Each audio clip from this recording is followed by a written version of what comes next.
just quick show of hands, who was here for the workshop earlier? Okay, so like pretty much everyone. Great. So you have already met Hadar and learned a lot about her. And now we get to pick her brain a little bit. So we're so happy to have you here. I'm just going to read her bio for you all.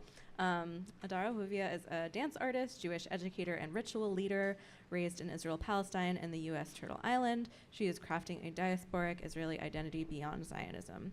Ahuvia trained at Orlando Ballet Theater, Alonzo King Lines Ballet, the San Francisco Conservatory of Dance, and earned a BA from Sarah Lawrence College. Ahuvia was named by Dance Magazine 25 to watch 25 to watch in 2019. There we go. And received a Bessie nomination for Outstanding Breakout Choreographer. Her work deconstructing Israeli folk dance has been supported by Movement Research, Bereshnikov Arts Center, Yado, New Music USA, Brooklyn Arts Council, Art Stations Foundation, Dance Bands, I cannot read today, wow, and Gibney Dance. Ahuvia has shared her research at the Association of Jewish Studies, ASU, City College, Whitman College, and Yale University. Her essay, Choreographing a Radical Diasporic Israeliness, is featured in the Oxford Handbook on Jewishness and Dance. She also performs with Reggie Wilson Fist and Heel Performance Group and started rabbinical school in fall 2022. So, as you can gather from this bio, the movie focuses a lot on what you have been unlearning and deconstructing, but you have also reconstructed and built an incredible artistic and spiritual Jewish life community for yourself, so we're going to spend a lot of our conversation on that and your life in Yiddish dance, but a couple of broader questions to get us started. There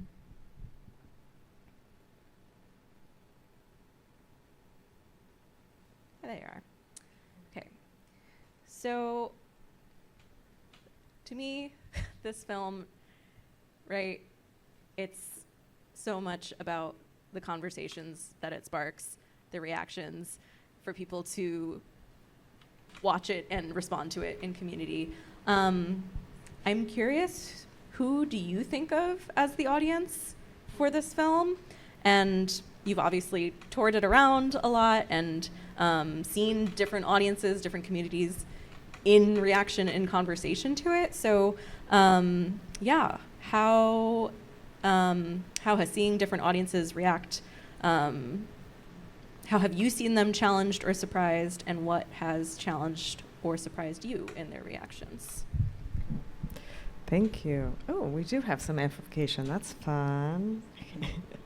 Thanks again for being here, Judy, and Matthew for organizing. And it felt really good to get to start by moving together.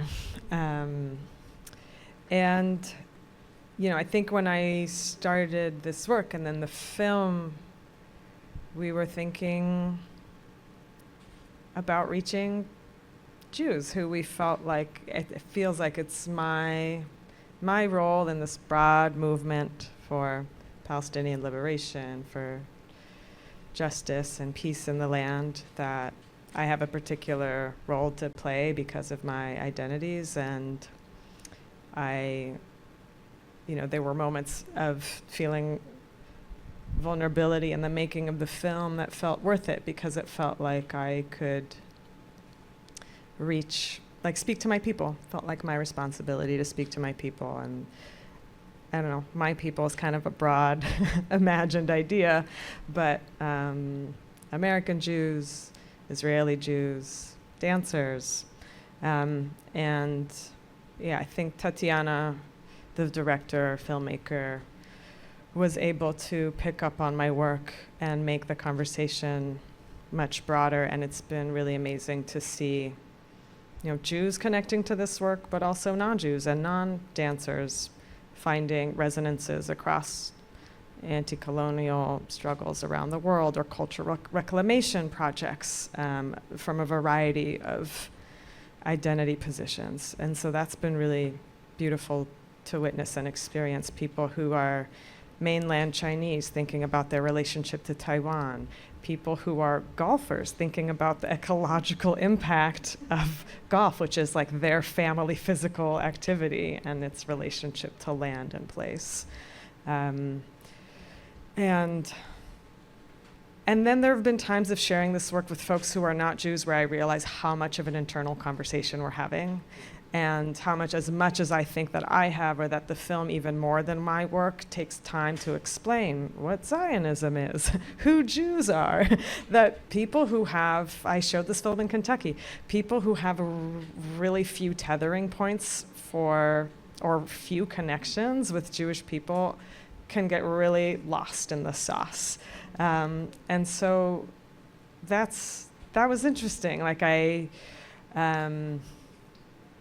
was glad I got to be there then to answer those questions. And also that there was just like a seed of exposure. And, and I think this film is touching on one angle and, one piece of Israeli folk, or like Israeli dance creation history. And I have seen it, like it's inspiring people to go do research about their own identities and their own cultural histories. One thing that I notice, people are also sometimes coming already with their own political, I think this has been true of a lot of my dance works, that people can project a lot of what they want to see in the works or even in the film. And so it's been interesting to notice like what people see in the film or what they don't see or what they assume about the rest of Israeli dance. So I'll just say like one piece of information that I feel responsible to say is I decided to focus on the appropriation of Dapka and of and the Yemenite dance because I was trying to trace how the Nakba is present in my body in ways that it might seem conceptual or removed. And I was like, no, actually it's like in the sediment of the dances that were passed on to me. But there were many other influences to those dances that I decided not to explore in the making of this work. Like Yiddish dance, it's sort of like I talk about it in the beginning of the works, which you barely even see in the film. But it was not where I focused because it wasn't where I felt that my analysis or like what was urgent to speak about was needed. And I'm curious to hear what you all took away. It's been really meaningful to bring this to especially synagogue spaces and to have people feel challenged or curious, and it feels really meaningful to be able to have these conversations afterwards. Yeah. And we will hopefully get a chance to have like one or two questions. But I want to go back to what you were saying about just different groups, right, finding inspiration of their own to go through this process of, right, what is mine, what is yours, what is ours, right, and that processing and unpacking. I'm curious for you, there's like a couple of lines or places throughout the film that struck me. That last scene of like, feel the support of an outside force as the U.S. begins to support you, feel the aesthetic influence of the U.S. begin to inflect your Yemenite with jazziness, and that combined with the moment on the bench with your mom, talking about that realization of like, I feel more American than Israeli, and then your colleague more not feeling American, feeling like it's not a home. So I guess my question, this process of looking critically at inherited practices in your Israeli identity, has that also prompted you to ask similarly difficult questions about what you've inherited culturally as an American? Specifically, I'm thinking about American folk and pop cultures and their relationship to an appropriation of Black culture. And what do you think this process can offer us here, not only as Jews, but as Americans? Cool. Yeah, I think I asked Israelis to work with me on this project because there was some part of myself that I was looking to be reflected that I didn't have reflected much in my life, or something that I was longing for, being an immigrant to this country when I was young. And it was really important for me to see in my relationship with more the ways that I have internalized American exceptionalism, a kind of superiority, a kind of intellectualism, and remove from the reality of what's happening on the ground.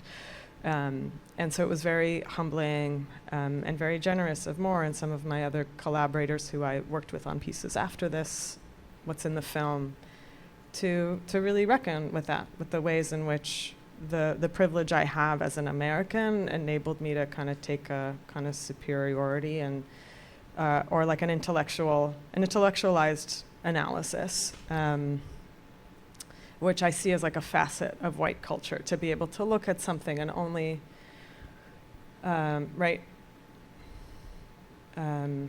rather than like sort of like feeling the immediate experience of the body, even though like I think I was reaching for that, even though I was trying to do this analysis through the body, I was still doing it in a way that was very intellectual, which is not, like, intellectualism is not all bad, but there was, I think being in relationship was a really powerful piece of what changed me in this work. So working with Moore and working with the cast, the expanded cast that you saw at the end of the film, people who have really different relationships to empire, and then understanding how I was holding space in a room, how I was holding authority, being ways that reflected both my whiteness and sort of structures of authority that I was actually trying to also deconstruct in the work. And I was actually challenged by Lily Bow to talk about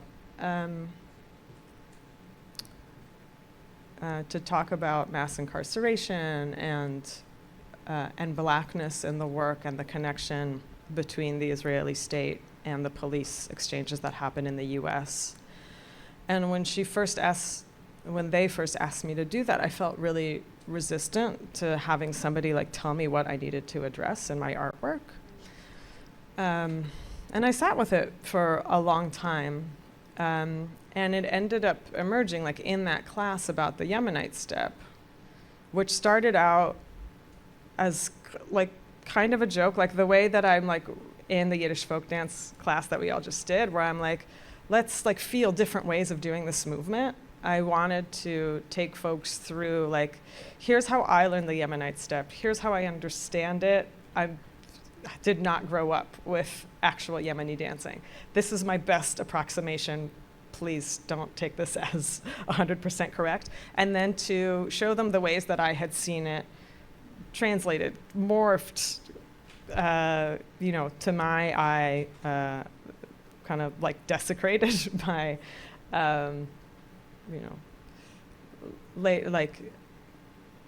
later Israeli translations, American translations, the way that it's completely devoid of any cultural signification, right? Like not just the shape, but the rhythm, the style.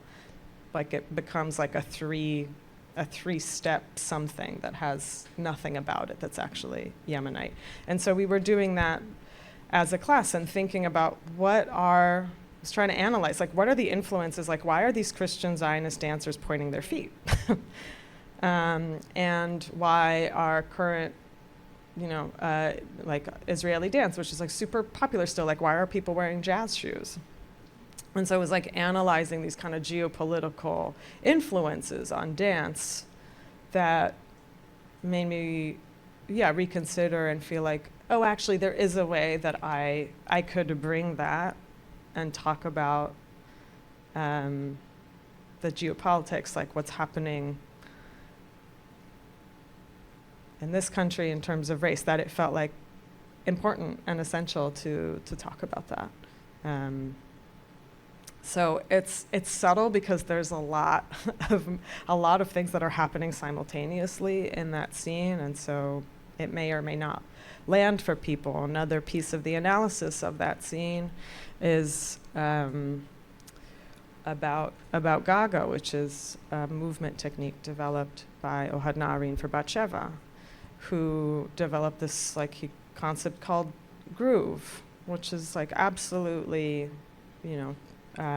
learned and from Black American culture, and yeah, I think I was trying to problematize that, but for people who don't know that reference, it might not hit you. Yeah. A lot to think about.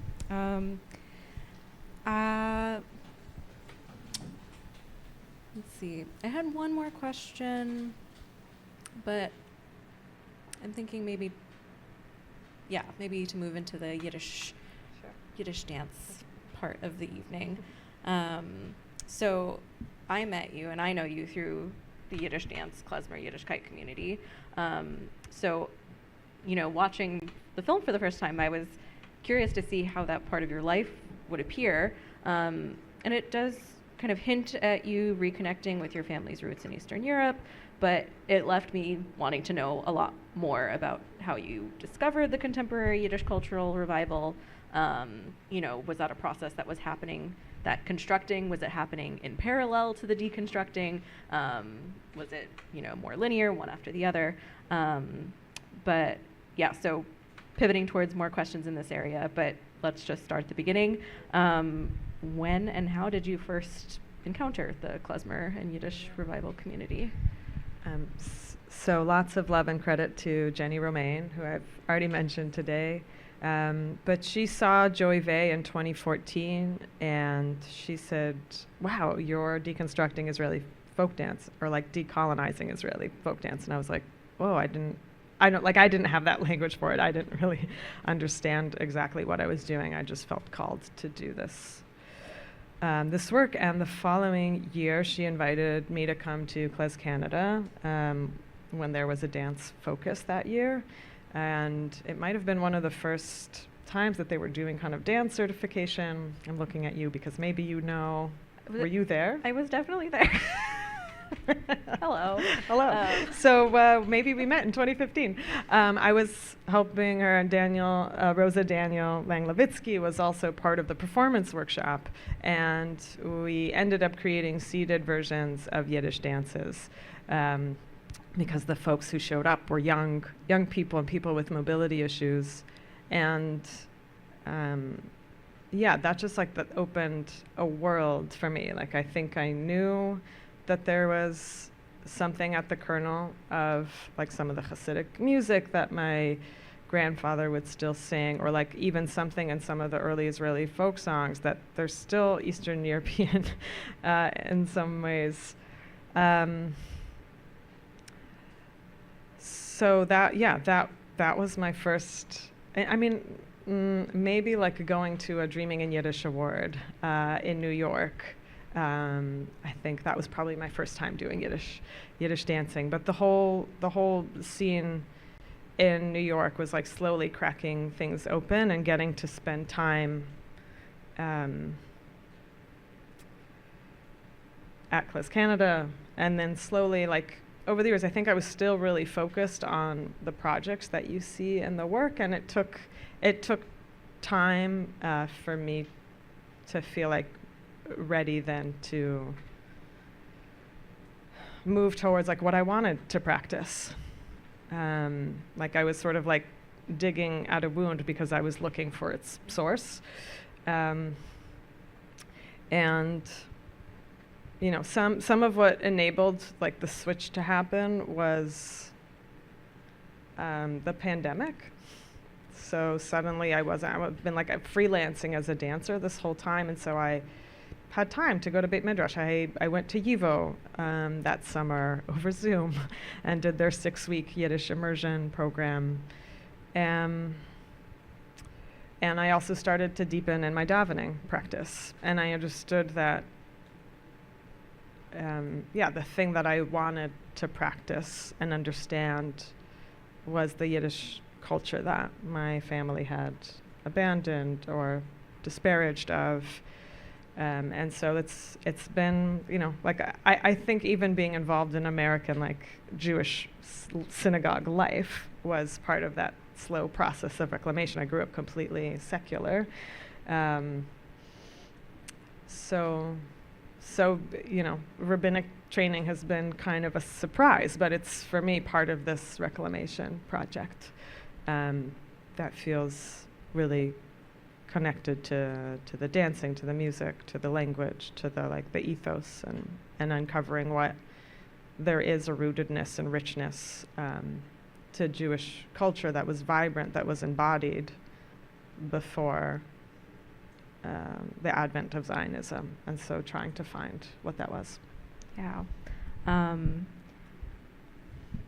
thinking about the people who, maybe some people were doing Yiddish dance for the first time today. We've done Yiddish dance together. But I know Ahuvia Moore talks about right, that we are in the post vernacular, that right, there's an awkwardness when you don't grow up, right, and everyone is doing these dances and speaking Yiddish, and there's just a certain right, internalized understanding of this culture. And even for someone like me who grew up, I went to my first klutz camp when I was 7, and would do these dances a couple times a year, but it still wasn't my vernacular. So I've definitely experienced this sort of awkwardness, or learning to make the style or the gestures my own, and that's still a process that I'm undertaking. But I'm curious if you remember what it felt like to dance Yiddish for the first time, and how you initially responded, whether physically or intellectually. Was there anything in the movement that felt immediately familiar or unfamiliar, and kind of how has that bodily relationship evolved? Yeah, I wonder if I can answer this without a sort of past projection onto it. But right now what's coming is that there felt like a lot of familiarity. In the gesture. And something that I'm grateful for is growing up with a mother who's pretty unassimilated gesturally and culturally. And Hanka Snetsky, who's somebody I've been learning to sing in an Ashkenazi way from, said when he saw the film, "Wow, your mom is so Eastern European. Her gesture, she's doing Israeli folk dance, but her gesture is so Ashkenazi." And it helped me kind of understand, the reason that, the way that she uses her arms, and the way that she gesticulates when she talks, and the way that her eyes pop out when she gets emphatic, and the way that she dances with a kind of pride and the lightness in it. So I thought that the lightness and uprightness was about, Western ballet, but then looking again through the eyes of understanding more of Ashkenazi culture, I was like, oh, I know. So I was so grateful for that insight from him. And it made me think about, the transmission that happens body to body. You can call it Israeli dance, but what was transmitted was so much more than that. So that's been a really sweet recognition. Or even the way that my grandfather sang. He was singing songs that were actually new Israeli Hasidic songs. They had, in the same way that for dance, they had competitions to create new Israeli Hasidic music. Or Orthodox music. He was singing those songs, but the way that he was singing them and the way that he closed his eyes. And I remember seeing Yehuda Hyman perform in New York for the first time, and I was like, do I recognize this because it's a caricature of something I've seen, or do I because there are Israeli dances that are called Hasidic niggin, and they do these things, and I don't know, I can't tell you anymore if what I have in my body is a caricature of that, or something that has despite their attempts to leave it behind, been transmitted through my family. That's so beautiful. Yeah, and I guess maybe you spoke to this already, but right, thinking about how the history, how these politics live in your body. How do you experience Yiddish dance and its relationship to place, memory, community, kind of compared to Israeli folk dance? And this you spoke to, but yeah, is it something that you actually feel when you dance? Is it something you come to understand through kind of more intellectual reflection? Probably both. Yeah, the things that I have really come to value about Yiddish dance are its viralness. That's a word that Rosa Daniel gave me to describe it. So unlike Israeli dance, where each dance has steps that are synchronized to specific songs, right? Like we have these styles of music. The band could play for like 20 minutes and we could keep doing Bulgars, like different versions of Bulgars. People could come in and out. And there's a kind of trance-like quality to that is different. Like you might get that with an Israeli dance if you know it really well and you've done it 50 times, but the accessibility of like entering and exiting that, I think is really profound. And right, like the potential of it for it to be a spiritual experience. Like I don't know, you could have a spiritual experience doing any kind of dance, but it just like politically like feels aligned to me now with, my understanding of davening, of sort of like being in an ongoing stream that you're diving into and getting lost in and emerging from. I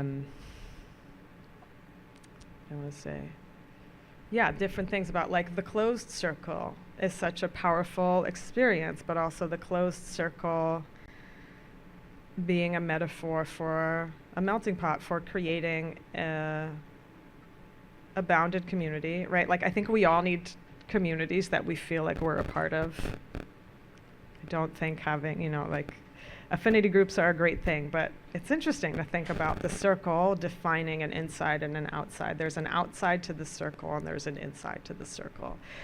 And so I think even just the gesture of not closing the circle in Yiddish dance feels like a powerful metaphor for something I actually experience in Yiddish dance culture or in Ashkenazi and klezmer culture, where there's an openness to outsiders, where it's accessible, and the ways that we like spiral and snake around the room, like the way that we make any space that we are in, we find a way to move in it and in relation to it, in a way that feels like very specific to the place. So that feels right. That's also just like a value of diasporist culture that I think is so beautiful. There's part of me still that has a reaction to folk culture because it was the thing my mom did. I don't know if anybody else in this room has that experience.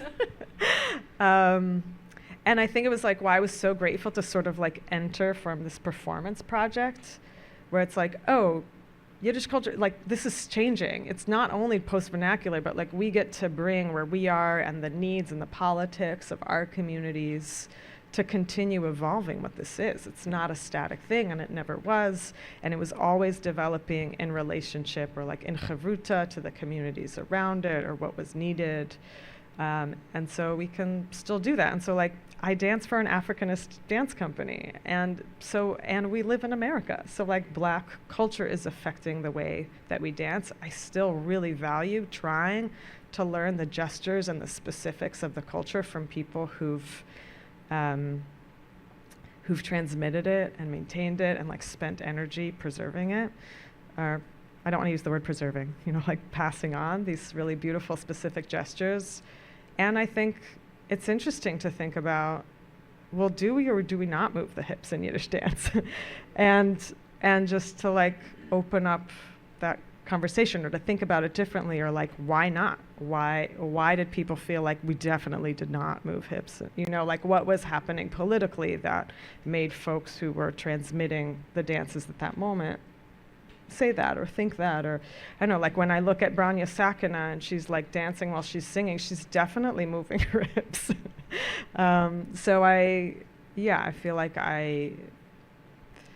it's important to bring like our perspective, our moment, our needs, like, and this balance of, you know, of honoring and reaching for this super deep, beautiful culture and the details. Like there's so many wisdom in the details, I think, like so much beauty in the details, and where it's meeting our bodies where we are now.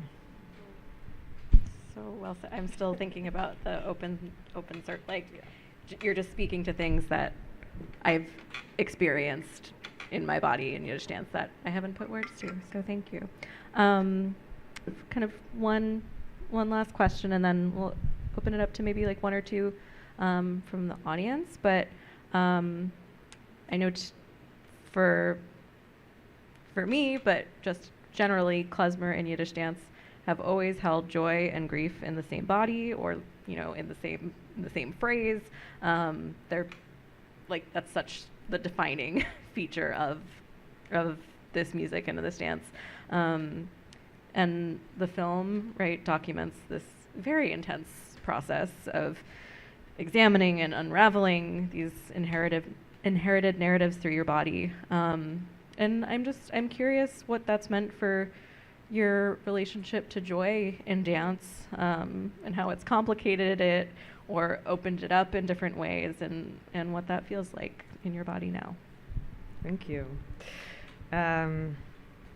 Yeah, I don't know if folks noticed, but the first piece in the film was called Joy Vey from 2014. I was very much asking this question of, wow, I got so much joy from dancing these dancers, or trying to remember the joy that I got from dancing, and thinking about like what was possible to hold on to, or what was needed, what from that did I need to hold on to, and what could I let go of.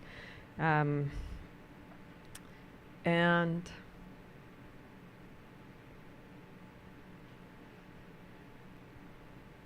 yeah, I think, you know, the body can hold multiple things at once, multiple emotions, multiple understandings.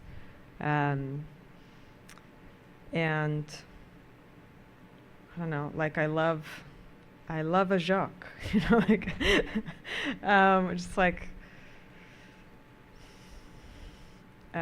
just like a slower dance where like I feel like there's like a lot of pride in it, but there's also like a spaciousness for, I don't know, some like deeper undertows to rise to the surface. And you know, there's been some spaces for me at my own wedding and at my sister's wedding to return to particular dances and do them with my mom and feel still like connection, honoring of her and her passing on to me, an honoring of the body and of dance, which are just like so denigrated and tossed aside in so much of our culture. So I'm really grateful for that. I feel like the process of making this work was like not fun a lot of the time. And I was really like challenged. The piece that I made after this with the artist who's based in Jaffa, she really challenged. She was like, what are you practicing? Like, what are you, like through your process, what are you actually practicing in the making of these pieces? And it was one of the things that propelled me towards davening and towards embodied practices I wanted to be in.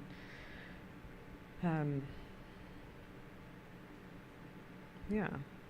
I'm not sure I answered the question. You absolutely answered the okay. question. And Okay. just, I think, kind of in closing that, I guess maybe I'll say, like, I think it's appropriate that it wasn't fun. I was investigating really, like, horrific. I was trying to bring myself close as I could to the horrific violence that's happening to Palestinians that I can't really know.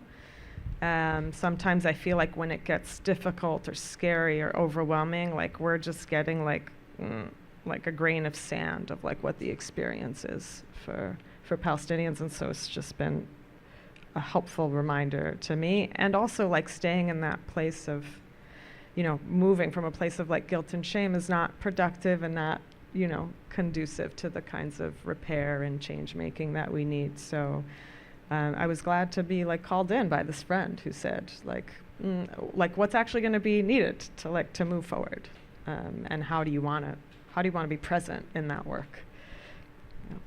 Yeah, and this is the work that, right, all of us need to be doing in our own ways, but, being in conversation with friends with different relationships to Zionism and to Israel, to Palestine, and, right, that loss of, like, when that piece of my identity or culture or, like, this dance that I love is taken away, like, what is left? And, just to bear your process of unlearning and rebuilding such a deep and meaningful diasporic artistic spiritual practice, I think is something that all of us have a lot to learn from and to continue building towards as a community, as we have our little radical Yiddish shows in the Quaker Meeting House basement. But yeah, we have just like 2 minutes if there are like 1 or 2 questions. Maybe we can take a few questions and then we'll answer. Yeah. I mean, right on. Yeah. So I learned these dances in the 80s. It was like, went to camp and this and that. It was like one of the 2 things that in the singing that made the Jewish life I was offered worthwhile. And of course, in recent years, I've been like, that music that's still playing in my head, that doesn't sound like it, so I really, really appreciate this movie because you've answered questions I've been wondering about. And so just thank you so much.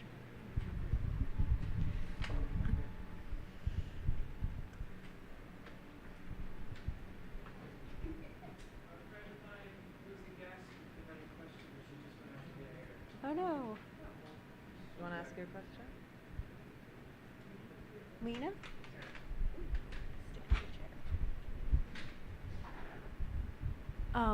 So something that I think this film offers and like your work offers us too as Americans trying to build a diasporic based Jewish identity is the insistence to consider Israelis in that. And I think I've observed sometimes in diasporic Jewish identity making that there is a tendency to fall into the same trap of that mirror, like I love that you say, like, I don't remember, it's not equivalencies, but there are parallels, and that there are parallels of like rejecting, just like let's reject everything we have been to create everything that we want to be, except for in creating, we are now looking at what, has happened. And I say this also as somebody who is culturally American Ashkenazic, but ethnically Sephardi. And I'm just curious how if you have anything more to share about your conversations, like what you gained from working with Moore and other Israelis on this project, and like you did reflect. I really appreciated your reflection just now on your kind of American privilege in this, and I think it's something that is worthy of more reflection in our kind of leftist Doikite circles, you know what I mean? So I was curious about that. There's a scene in one of the pieces that's not in the film that's called "To the American Jews." Right? I'm like all my pent up anger about like how easy it is for American Jews to take on an anti-Zionist identity, and to not think about the settler colonial nature of our own lives here, to not do the decolonial work that needs to be done here, yeah, and I also like, I feel called into that. And so like when we think about ourselves as like settlers here, it's clear like, okay, we're probably not going anywhere, but how can we be good guests here? And how can we think of Israel as like another place in the diaspora, whatever that place is called? And whether or not, you know, Zionism falls, people who consider themselves to be Israeli will continue to be around. And I think part of my project was like, some of those people are my people, and how am I going to reach them, and how are we going to imagine something different? And I think if we don't do that, you know, like the Confederate Army lost, but Confederate culture continues. So like, what do we do with that? Like, what is, and I think that was like kind of the frame that I often tried to think about is it, am I trying to like save something about a culture that's not worth preserving, or is there some way that I am like, can reach, help, right, like find, right, the like the deep roots of like, you know, for me, Ashkenazi culture, or, you know, this is not denying the last over 75 years of ethnic cleansing and genocide, and also not denying what has emerged and how there's no turning back the clock. I'm, you know, fighting for the right of return for Palestinians, and how do we like usher in something different? So, you know, I don't know that there's like, I don't even know if it's possible, but that's like sort of like the dream. It's like, I think we need cultures that sustain, that reach people in order to sustain the kinds of political change that we want to see.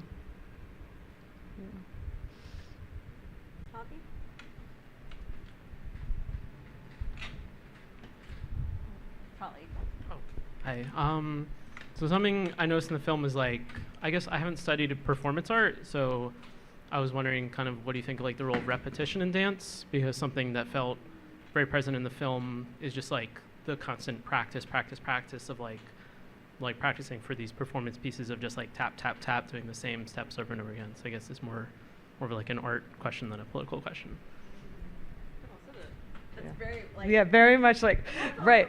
That's also so Right, but so it was like, so the process of preparing for a piece for, you know, folks who didn't know the dance, they were like, wow, I'm having this pedagogical experience that you might have had at camp, preparing for this dance piece, learning the history of the dances by performing them. And the dances themselves are like, the repetition is how the identity is formed, how like the body, the brain, the spirit connects ideas and feelings to movement, to song. Repetition and the doing is what makes that happening and makes an identity coalesce in this way. So it was really powerful to bring people who had who weren't even Jewish, and to hear them experience that through the process of creating the piece, and to now have what they feel is a really profound grasp of the history because of having learned it through the repetition of the practice of making the dances. everything is political.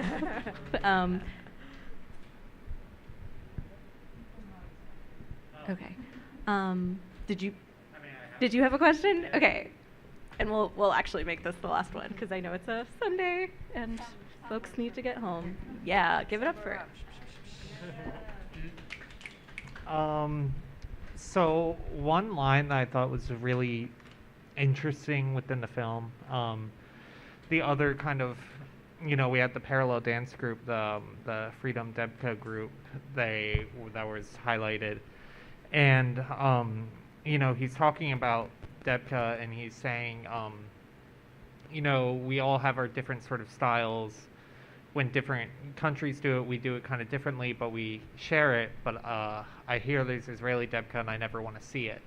And I thought that was really interesting, powerful. And I guess this is more of like a two-pronged question of from filmmaking wise. I thought that was I almost wanted to see that teased out a little bit. Was there ever did you have a conversation with them? Like, was there ever, because that was sort of teased within the end of like you going to their event and stuff.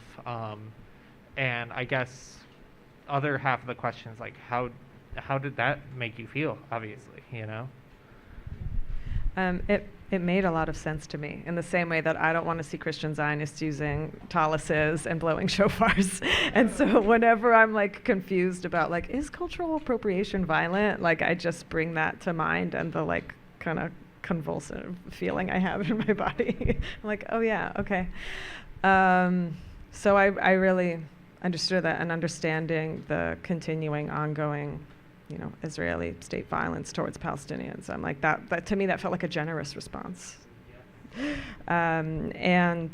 Tatiana built the relationship with Freedom Dafka Group and filmed them over a 2-year period that kind of started after she stopped filming me.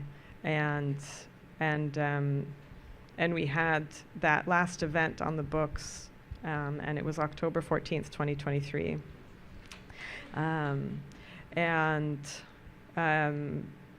It felt so generous for them to be sharing Dapka with the community in that moment. And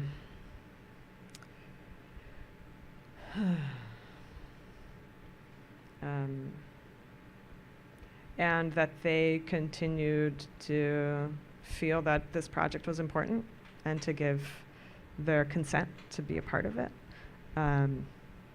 And I got to meet them at a screening that we did. So Hamuda, the 2 leaders of Freedom Dafka Group, knew about the film, but a lot of the members of the group didn't know about it, like knew that they were being filmed. And so some of them were seeing it for the first time, maybe not having seen contemporary dance. And it was a really meaningful, beautiful, a few of the cast members also came. And yeah, we have a mutual admiration for each other and what each other are doing to preserve culture. And it felt important not to like rush or pretend that we had a relationship in the film. Yeah. Well, thank you so much, Hadar, for being here, for continuing to be so vulnerable and generous in your sharing of the work that you are doing. And huge thank you to Matthew for unbelievable persistence to make this happen. Like the better part of 2 years, like this has to happen. It's going to happen, and you made it happen. So thank you for your persistence. And yeah, thank you all, because this film and this conversation comes alive in dialogue. So thank you all for being here late on a Sunday. And tell your friends that the film is available for communities to book. Yep. Across the world. So pass on the word. Thank you so much. All right, housekeeping.